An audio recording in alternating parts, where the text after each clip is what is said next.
Good day to everyone, guys. This is again Sir Josh Gabriel Casa, your TLE teacher. Welcome to E. Rodriguez Junior High School and welcome to our virtual classroom. So last week, guys, pag-usapan po natin yung sa housekeeping, yung tools and equipment, materials and supplies that we may use while we're having our operation. So for our lesson to guys, we're going to talk about the Philippine Occupational Health and Safety Procedure. So let me share my presentation to you para may guide po tayo as we go along with our discussion.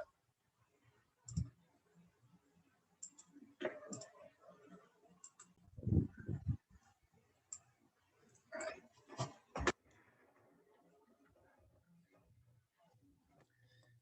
So this is our lesson 2, practice occupational health and safety procedure.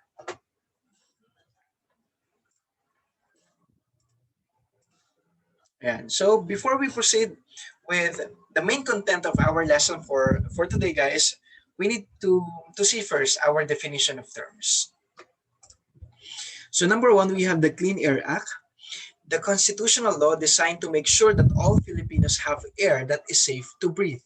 So what does it mean sa Clean Air Act? So sila po yung responsible itong this constitutional law na to. Ito yung nagme-make sure na lahat ng nilalanghap nating hangin ay safe to breathe.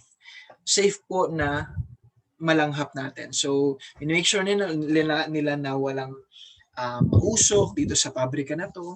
Di ba mapapansin nyo po sa TV, guys, kapag may mga naamoy sila na sa isang pabrika, inaangal nila yun. So, this Clean Air Act, sila po responsible para doon. Right? Next po.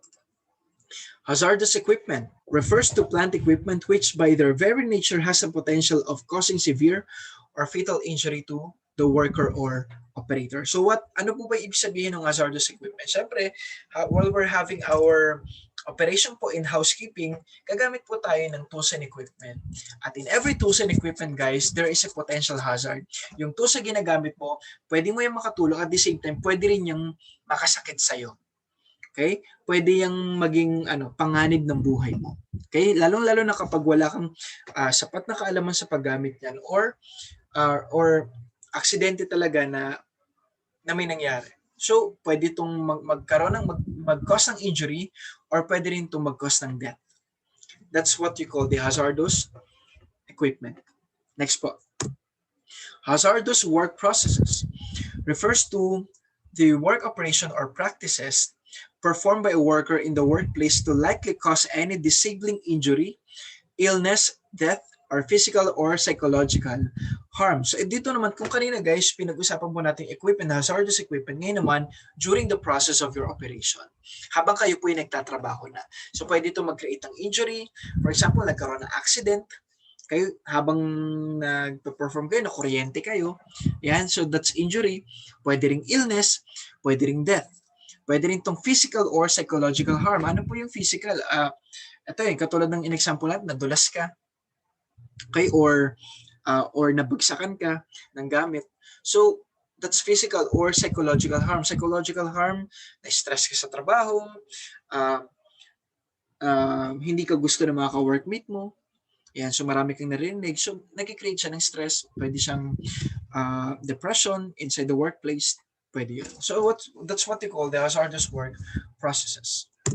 Next po, the personal protective equipment or PPE refers to devices worn by workers to protect them against hazards in the work environment. So, be sure po na lahat po ng mga trabahador natin, lahat po ng trabahador is nakasuot po ng PPE. Di ba may nakita kayo sa mga construction site na ito lang po yung mga pwedeng pumasok, yung nakasuot ng hard hat, yung may mask, yung mayroong PPE. So ito naman yung mga bawal pumasok, yung nakasando, nakachina, etc. So lahat lang po na naka-PPE, sila lang po yung mayroong pwedeng magtrabaho. Lahat ng hindi naka-PPE, hindi kayo pwedeng pumasok. So parang gano'n. So ang PPE po ay sinusuot to protect our body para hindi po siya ma-aksidente, maiwasan natin aksidente, or ma-lessen po yung injury na pwede nating makuha kapag nagkaroon po ng hazard. So that's PPE, Personal Protective Equipment. Next po. Toxic waste, chemicals that pose a hazard to health or the environment. So kapag may chemicals So, pwede siyang maging toxic. Pwede maging harmful yan. Lalo pag naamoy mo yung chemicals na yun, pwede siyang mag-create ng harmful effects sa respiratory system natin. So, is something like that. All right? So, that's all our definition of terms for our topic for today. So, learning outcome 1, identify and evaluate hazard. So, let's proceed to our topic, the Philippine Occupational Health and Safety Standard. So, Philippine Occupational Health and Safety Standard, a cross-disciplinary area concerned with protecting the safety, health, and welfare of the people engaged in work. The Department of Labor and Employment, Department of Education tuloy. The Department of Labor and Employment or the DOLE is meron po sila na nire-require sa isa pong trabaho before it operates. Ano po 'yon? That's occupational safety standard na pinapatupad po ito sa buong Pilipinas. So ito pong mga pinapatupad nila una sa personal, dapat naka-PPE ka. Kung hindi ka naka-PPE, ay hindi ka papayagan. Okay? When it comes to environment naman, so dapat yung trabaho mo well ventilated. Ano yung well ventilated? May hangin or may aircon, or dapat meron man lang na nalalangap tayong hangin. Okay, ano pa yung proper lighting. So dapat maliwanag ba yung trabaho mo? May liwanag ba? May sapat bang liwanag yung trabaho mo? Okay, at hindi ka mahihirapan sa pagtatrabaho. Or baka dyan sa trabaho may mga toxic or air pollution na pwedeng malanghap or pwedeng makadampi sa'yo. So yun yung mga tinitignan, and even the noise pollution. So kung yung mga factor na yun ay hindi nag-set or hindi na-meet yung standard na binigay po ni DOLE or yung tinatawag po nating occupational safety standard, hindi po nila bibigyan ng permit to operate yung isang business. Okay? So bakit? Para saan po yun? Of course, para masigurado po natin yung safety at yung welfare po at maging yung health ng mga taong nagtatrabaho sa isang establishment. So dito po sa ating pong housekeeping services, siyempre magtatrabaho tayo, magiging kasambahay tayo. So tinitignan po dito or dito po sa sa isang sa pagtatrabaho na tinitignan dito kung safe ba ito sa atin kung tayo po ay magtatrabaho. Kung hindi po ito safe, hindi po ito hahayaang mag-operate. Right? So yun po yun. So mapapansin nyo guys, no? Napag-usapan natin last time yung tools, equipment, materials, supplies, and ngayon naman pag-uusapan naman natin yung safety naman po natin ng mga worker po. Next po. So may papanood po ko sa inyo dito na video. Nirelease po ito ng DOLE or Department of Labor and Employment. So Occupational Safety and Health Center. Panoorin niyo po.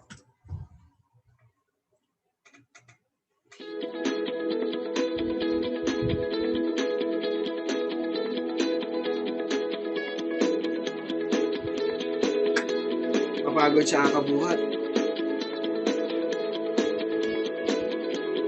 Yung pinagtatrabahuan niya.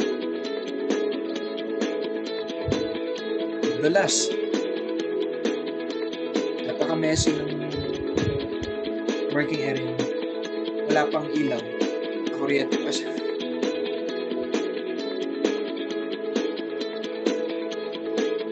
So mapapansin nyo dun sa video guys, safe yung kanya pong pinagtatrabaho. Sa reason why kung bakit marami daw absent.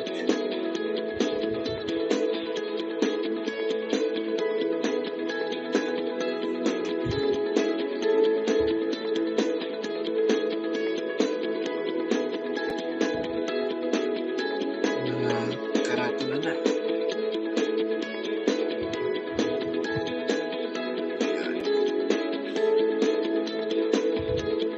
Ilaw na. Safe and healthful working conditions increase workers' productivity. More importantly, occupational safety and health is a right of so, nabawasan yung mga uma-absent sa kanila. Kasi safe na yung kanilang trabaho. Yan. Promote safety and health in the workplace. And it's a video from Dole.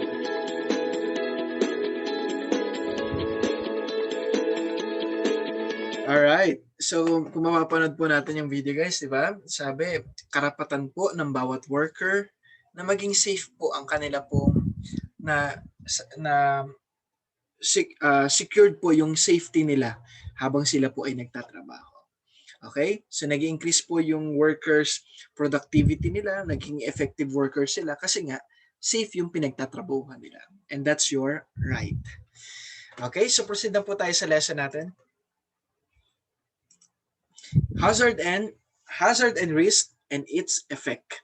Mapapansin nyo guys, yung hazard at saka yung risk, almost parehas naman sila. Yung hazard and risk, parehas naman, parang parehas naman. Pero, babanggitin po natin sa inyo yung pagkakaiba nilang dalawa. So, I have here my keynotes here. So, pag sinabi po nating hazard, it is an agent which has a potential to cause harm. Again po, it is an agent which has the potential to cause harm. Ano po ibig sabihin nun? For example, may natapon pong tubig. Okay? Tignan natin yung kanina, may natapon pong tubig sa lapag. Okay? Kung mapapansin natin yung tubig na yon, may potential hazard na po yun. Okay? Dahil lahat po ng makakatapak doon, pwedeng madulas. Pero wala pang nakakatapak. Basa pa lang yun. Pero yung basa na yun, hazard na kagad yun. Okay? Next po, when we say risk, it is the chance or probability that you may be harmed when you expose to hazard. Again po, it is a chance or probability that you may be harmed. That you may be harmed when you expose to hazard. Balik tayo sa example natin, may basa sa sahig. Nakatapak ka. Okay? Nadulas ka. That's risk. Okay? Sa mas madaling salita, yung hazard, ito yung pwedeng maging dahilan para ikaw ay masaktan. Parang lalim nun. Yung hazard, ito yung pwedeng maging dahilan para ikaw ay masaktan. Okay? Pag sinabi naman po nating risk, guys, ito yung mangyayari sa'yo kapag nandiyan ka sa hazard. Okay? Ito yung mangyayari sa'yo kapag nandiyan ka sa hazard. So that's how I differentiate the hazard and risk. Okay? Proceed na po tayo. A hazard is a situation that possesses a level of threat to life, health, property, or environment. Meron po tayong tinatawag na classification of hazard. Number one is what we call the dormant hazard. Ano po yung dormant hazard? The situation has a potential to be hazardous, but no people, no property, or no environment is currently affected by this. Ano ibig sabihin nun? May potential hazard, pero walang na aksidenteng tao, walang naapektuhang property. Okay? Let's say for example guys, dito po, a hillside. For instance, a hillside may be unstable with the potential for landslide, but there is nothing below or on the hillside that could be affected. Ano po ibig sabihin nun? Itong hillside na to, itong hillside na nakikita nyo po sa picture na to, pwede siyang mag-create ng landslide. Okay? Hazard na yon. Pero, ang kinaiba nito, walang tao, walang mga nakatira doon sa ilalim ng bundok. Okay? Walang nakatira doon sa gilid ng hillside. Walang mga property doon, walang pabrika doon, walang tao. So bagamat kahit may mag-landslide dyan, walang masasaktan, walang maapektuhan. So pag ganun yung nangyari, may hazard pero walang naapektuhan, walang nasugatan. Ang tawag doon, dormant. Okay? Okay ba tayo? Clear tayo? Next one po, we have what we call the armed hazard. People, property, or environment are in potential harm's way. Again po, people, property, or environment are in potential harm's way. What does it mean? For example, yung Marikina fault line. Okay, narinig niyo na po siguro yung Marikina fault line. Kapag ang Marikina fault line ay umusog or umuga, na lumindol, tapos yung pinakabiyak na yun is nag-move, lahat po ng tao sa paligid ng fault line na yun at lahat ng property nun, apektado. Okay? So, kapag naapektuhan na po yung tao, yung property, or yung environment, that's what you call armed hazard. Okay? Next one po. Hopefully, naging clear po tayo guys. Next one po. Active. A harmful incident involving the hazardous has occurred. Often this is referred to not as an active hazard, but as an accident, emergency, incident, or disaster. For example, yung when volcano erupts, yung mga tao as well as their properties are well within the danger. Okay? Pag pumutok yung vulkan, yung tao doon at saka yung mga property nila doon maapektuhan. Where there is no intervention is possible. Okay? So that's an accident or emergency or disaster. Okay? That's an active hazard. Okay? No intervention is possible. Next one po. Proceed na po tayo dito. What are the types of hazard? We have the physical, biological, chemical, ergonomic, and saan to? Psychosocial. Sorry. Psychosocial. Physiological tuloy. Psychosocial. Okay, again po, physical, biological, chemical, ergonomic, and psychosocial. Bibilisan ko na lang po. So pag sinabi po natin guys na pag sinabi po natin physical, this one. Sorry.